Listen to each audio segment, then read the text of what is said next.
Hey everyone, welcome back to Catching Up with the Walkers. Thank you so much for stopping by on a day that we have been waiting for a long time. Yes. I mean, this day has been planned out, started about 2 years ago, whenever we had a baby calf hit the ground right over there, and we took care of that calf. He actually made a special trip over to our friends at Adler Farms. Yep. How long did he stay there? A while. Probably close to a year, maybe around 8 months, and then he came back here to be finished off. And if you guys remember, his name was 518, or Gene Simmons, whatever you want to call him is fine with us. But today's the day that we get to go pick him up from the processor. Yes. So the name of the processor we use is Mays County Processing. That's where we're headed. We got the ice chest loaded up. But they're great folks, aren't they? Yes, they are. They've done a great job with our meat, and we're excited to get it and start eating it this time. Yeah, they're kind of friends. Not only do they process our meat, but Cassie also teaches the kids at school. Yeah. And just kind of become more friends than anything right now. So we're excited to head over there, show you guys the work that they do. But everybody always asks, how much meat do you get back? How much do you get back? How much do you, Gary? We're about to show you, so come along. We didn't even make it to our destination. Mazzy's being bougie. Mazzy, what do you want? Snow cone. Snow cone? With what? Candy? Cotton candy? Yeah.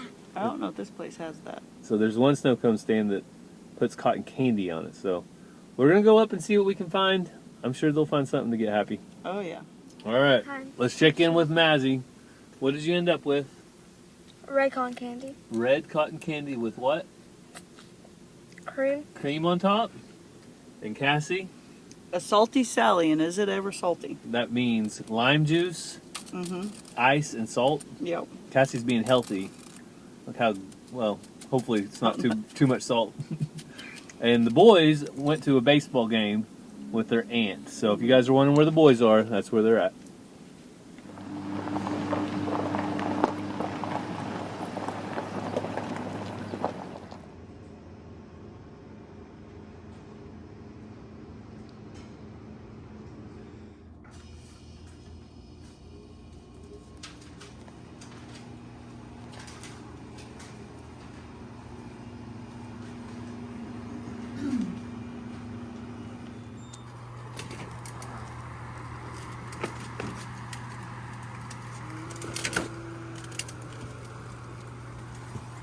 So we just made it home, and we have that ice chest full, that ice chest full, and our big gorilla cart has 4 of these big bags in it that hold a lot of ground meat. Let's see, we have a beef sirloin tip roast. It's a little bit of everything, a lot of steaks, I think, in this bag right here. So we have cleaned up and condensed our freezers a little bit over here. This chest freezer, we're going to put all ground meat in it. So we're going to put from top to bottom ground meat. And once it's full, then we'll deal with the others. But lots of 1-pound packages of ground meat. Yep. And we won't have to worry about digging for stuff because it's all the same thing.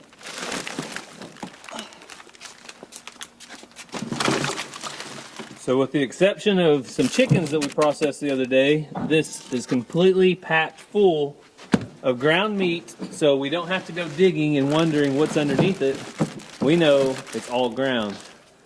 And now Cassie is starting to stack some steaks in the other freezer, and we've got a lot more. So one thing that we did a little different this year was have some pre-made hamburger patties.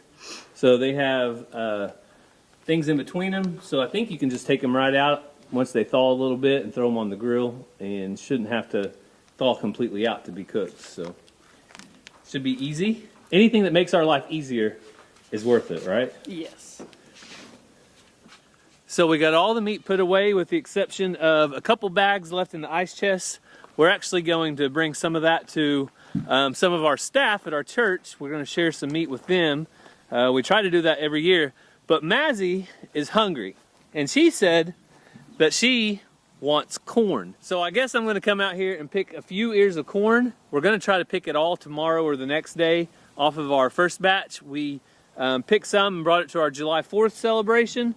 But there's nothing better than fresh corn. And when I mean fresh, I mean pick it, shuck it, put it in the pot, and eat it. It doesn't get any fresher than that. So I'm gonna pick a few ears for her and for Cassie and myself right now.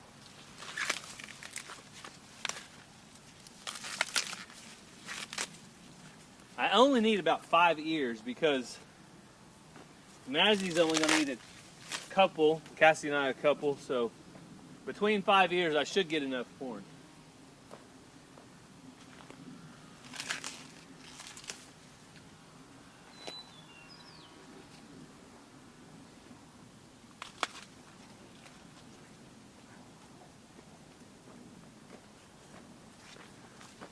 All right, let's see how this goes. So Mazzie's the one that wants this corn, so I told her she needed to come out and at least learn and help a little bit. So all we're gonna do, Mazzie, grab an ear like that, and we're gonna put all of our scraps in this bucket because the goats will eat them, okay? That? Yep, just peel it out, peel it back. Okay. Now, look at this one. See? Yummy, delicious corn.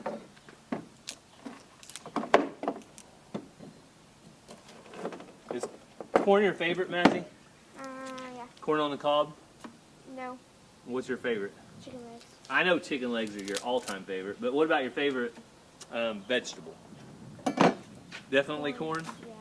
Okay. I ate like 10 yesterday. I know, you ate a lot, because it's your favorite, you said. I don't think you ate 10. You might have ate, those were half ears, and you might have ate 4, which would be 2 ears of corn. But Daddy wants you to eat it. That's why we grow it.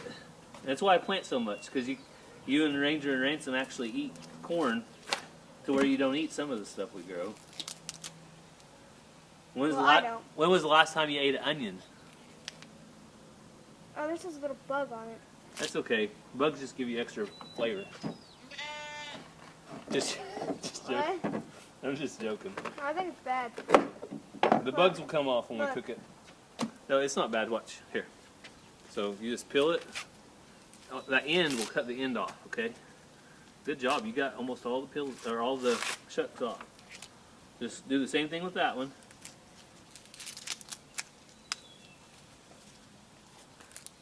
That's a good looking ear. It's not bad.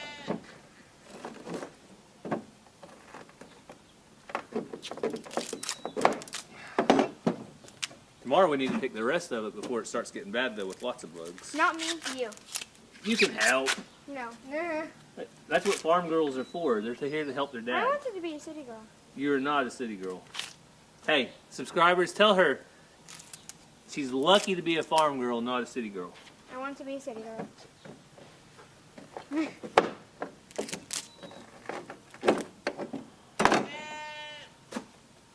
All right. I think that's it. Last one Mazzie's got.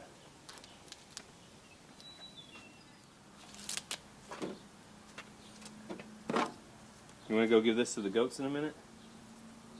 Ooh, that's a good looking ear. This, you know what kind of corn this is, Mazzie? What? Peaches and cream. Huh? Peaches and cream. Is it the same that you picked yesterday? Yep. For the thing? Yeah, it's the same kind we cooked yesterday. I really like it. I think there's some white ones on it too, though. That's okay. It's not perfect. It doesn't have to be.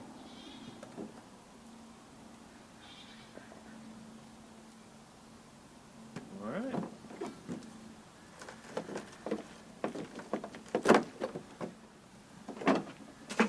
All right, ready to go cook your corn? Yeah. Bye. So the water was boiling. We started it before we even went out there to start gathering the corn. So all the corn is washed off, cleaned, and going into the pot.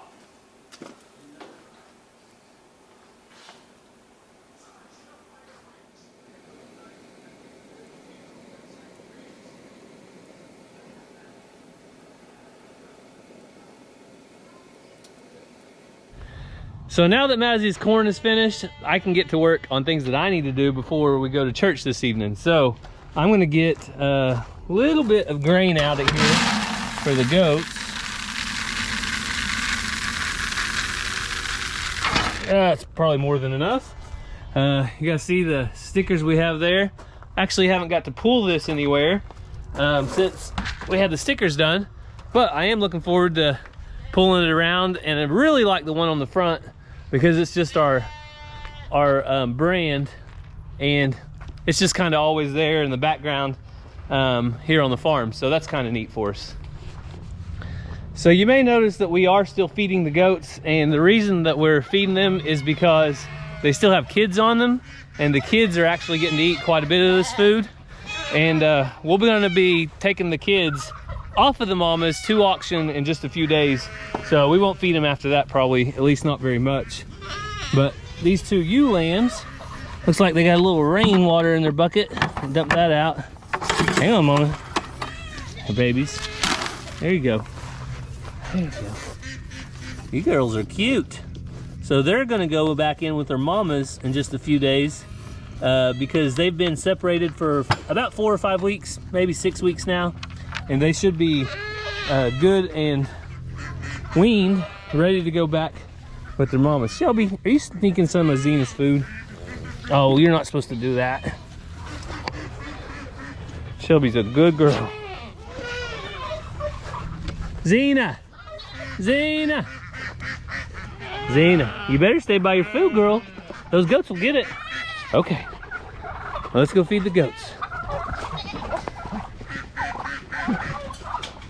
Oh, the goats. Hey, why are you doing that? That is actually Rowdy. He is not going to be sold. But you see some of these kids, they are really good size, getting in there, eating good with their mamas. Hey, all right, come on, let's go. Let's go. Let's go. Come on. Come on. All the ducks want fed. The turkeys want fed.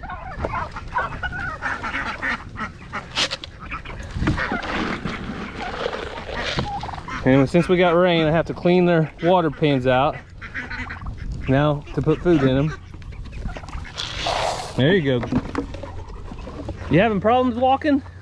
She's a fainting goat. She gets excited about food or anything, she'll start fainting on you.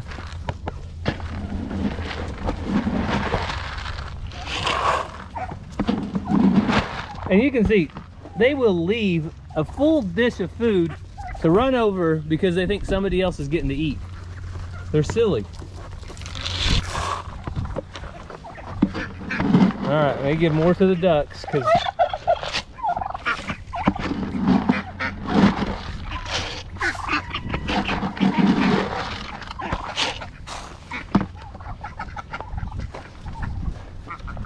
hey girls, I'm coming to give you some next. So if you watch the video over on Walker Farm Fam, you know that we have moved Missy and May out of this pen. They're actually over with our neighbors now, but we're not gonna go over there right now, at least, maybe later I might. But I was gonna show you guys how big Mariposa is. I'm starting to wonder if she is carrying a cria because she was pretty poor before. And you can look at, kind of look at the sides on her. See what you think, but she's bigger than I have ever saw her before. I'm thinking that she may be with child, also as known with cria. So I'm gonna keep feeding these girls a little bit because if she is carrying a cria, it'd be good for her to get a little extra grain, a little extra nutrition. But Sue, I know you don't have any babies, but you're still hungry, aren't you, girl? Yeah. All right. I'll get you some food, baby. Let's go feed Sue. So I had to come up here and get food. And I had somebody ask the other day, what about Mr. Jingles? Well, Mr. Jingles is doing A-okay. He mainly lays around the porch. You can usually find him up there on top of the pickup or on top of the van. It's kind of his perch up there, but he's doing good and he stays around the house. Sue, like we thought she would, stays out here in the barn and around it, and both of them are doing okay. And I wouldn't say they're getting along, but they do tolerate each other. So that's a plus. Hey, Sue. Hey, baby, hang on. Let me clean your food bin out. There you go. So Sue is back here most days. Every once in a while, she'll disappear for a day or so, but she's doing okay. Just living her life out here on the farm. So it may have been a little bit since we've given you an update on the baby ducks, but the baby ducks are not so much babies anymore. It's the 3 on the right, and Mama Duck right here, she's pretty protective of them. But I just rinsed out their water, and I'm giving them some new water. I'll go ahead and fill it up.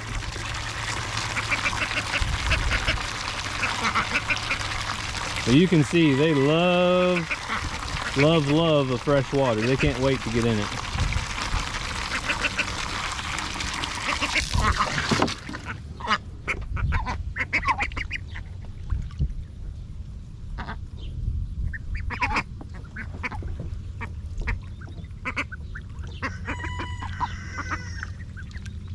They all just jumped right in.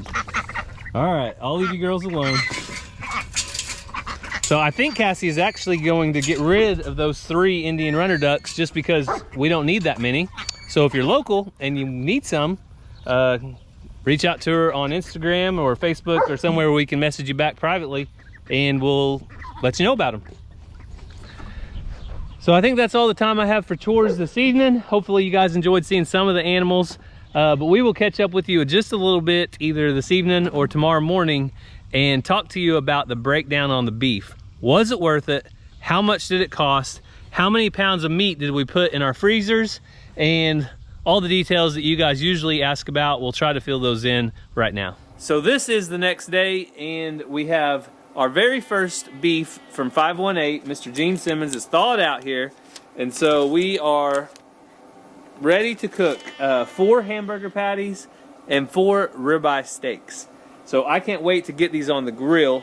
And while they're cooking, we'll go over some of the numbers, put the pen to paper, and find out, was it worth it for an entire beef for our family? So here we go. Let's throw these on the grill.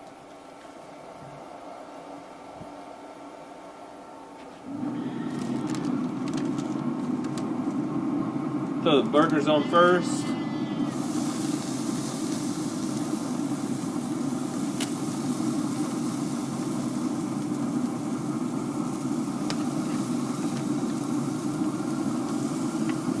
Then the ribeye. Oh man, this all looks so good.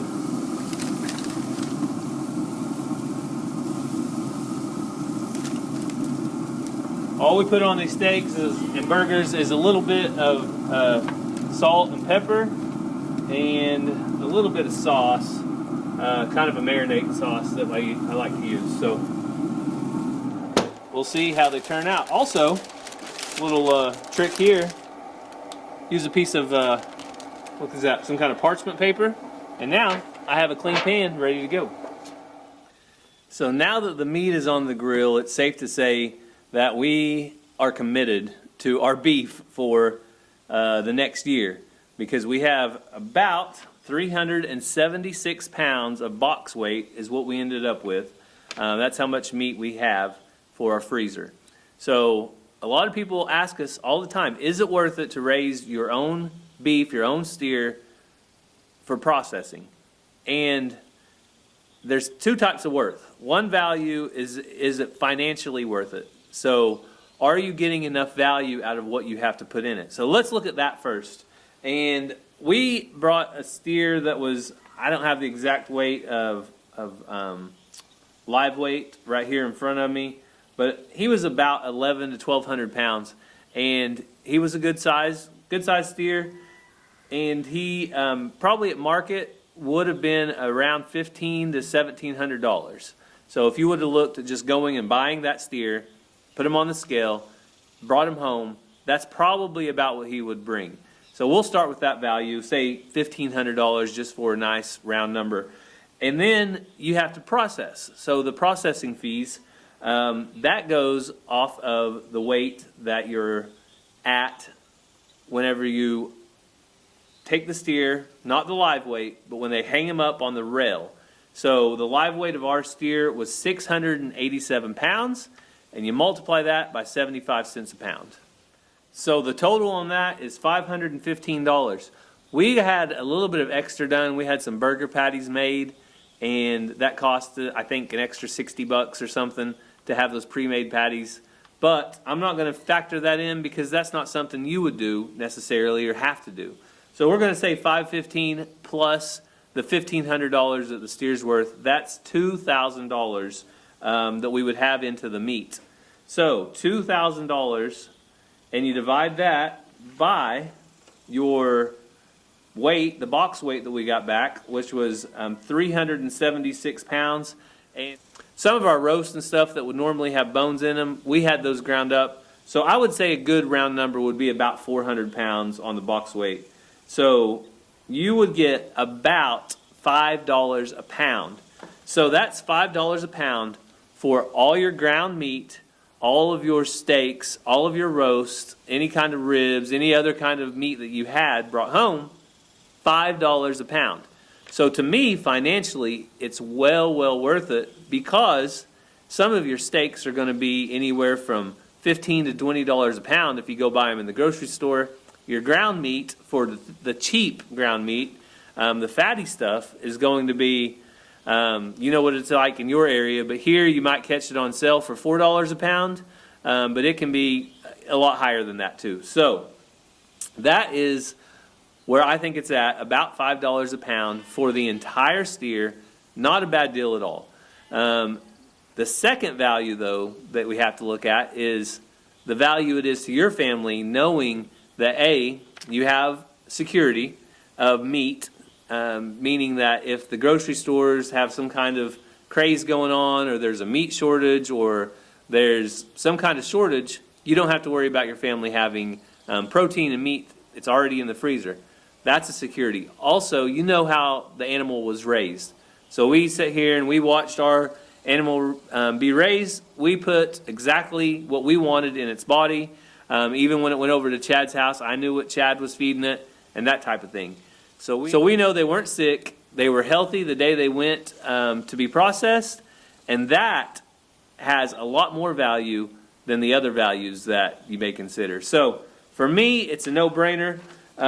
We have a ton of meat back, and we were able to bless some families at our church. Some of our staff members at our church, we blessed them with some meat. So it's just a big blessing to us to be able to process one steer a year is what we try to do.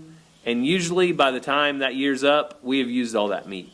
So I don't know if it's worth it to you, but it's worth it to us to know exactly where our meat comes from, to know our kids aren't getting a bunch of extra things like antibiotics or growth hormones and things like that we put in them. Our cows are healthy as they can be.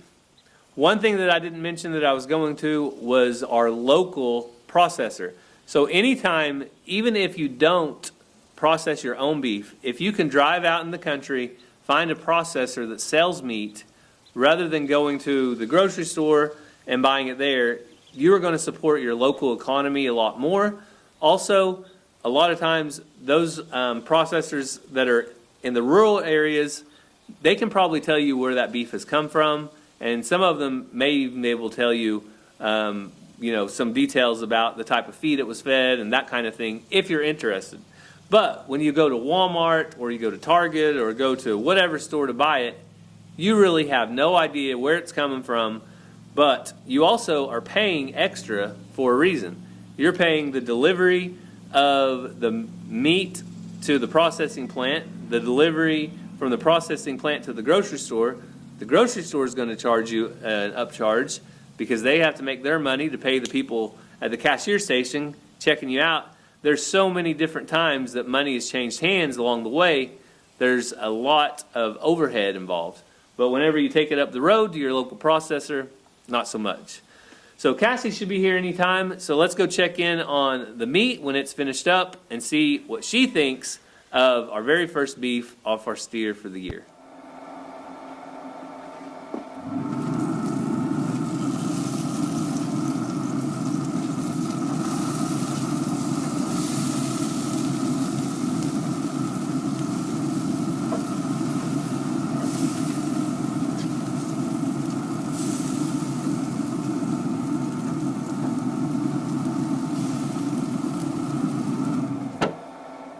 So Cassie made it home, and Do you think it's worth it to raise out a beef every year? Absolutely. Lots of different ways it's worth it. I kind of went over some of them. But our very first bite of steak, no cheating. Ready? Oh, that's good. Let me try one more just to make sure. Mmm. Melts like butter. Mm-hmm. So this one, Kind are these? What cut? that was a ribeye. Mmm. So those are ribeyes, and they're usually my favorite, personal favorite. That's why I started off with them. But that has really good tenderness, really good flavor, and all the time while we're eating it, we knew exactly where it came from, how it was raised, and we're thankful for that. So I was very happy with my steak. I can't wait to eat them all. So as always here on Catching Up with the Walkers, we want to end with prayer requests, and Cassie has one real quick. Yes, if you guys follow our friends over at Farm on Route 66, they are actively searching for one of Blake's dear friends. He's gone missing. So head over to Farm on Route 66, YouTube, and all social media, and you can get caught up on that. But just be praying that they find him and bring him home safely. So we appreciate you guys doing that. We thank you for following along. We hope you have a great day, and God bless. Love you guys.